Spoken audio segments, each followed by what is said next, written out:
పేదరికం లేని ఆంధ్ర రాష్ట్రం ఎన్డీఏ లక్ష్యం అధ్యక్ష. పేదరికం అనేది ఉండకూడదు అధ్యక్ష. కొన్ని ప్రాంతాలు అద్భుతంగా అభివృద్ధి చెందినాయి, కొన్ని ప్రాంతాలు చాలా వెనుకబడి ఉన్నాయి అధ్యక్ష. నేను చూశాను అధ్యక్ష పాదయాత్రలో. అసలు నంద్యాలకి కర్నూలుకి ఇంత డిఫరెన్స్ ఉంటుందని నా జీవితంలో ఊహించలేదు అధ్యక్ష. నేను ఊహించను. పాదయాత్రలు నేను చూశాను. అసలు కర్నూలు ఇంత వెనుకబడి ఉందా, కొన్ని వెస్టర్న్ బిట్స్ అయితే ఎంత వెనుకబడి ఉంది. దానికి కారణం ఒకటే సాగునీటి ప్రాజెక్టులు. అక్కడ నీరు లేదు అధ్యక్ష. ఇవన్నీ చాలా సీరియస్ తీసుకుంటున్నాం. ఇరిగేషన్ ప్రాజెక్టులు ఏర్పాటు చేయాలి.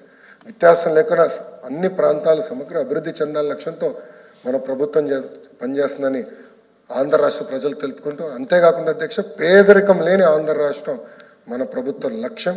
దానికి అభివృద్ధి చేస్తాం, సంక్షేమం చేస్తాం. ప్రజలకి ఏమైనా ఇబ్బంది ఉంది అధ్యక్ష, మేము 10 నిర్ణయాలు తీసుకుంటాం. విద్యాశాఖ మంత్రిగా నేను 10 నిర్ణయాలు తీసుకుంటా. నేను దేవుడు కాదు, నేను మనిషిని.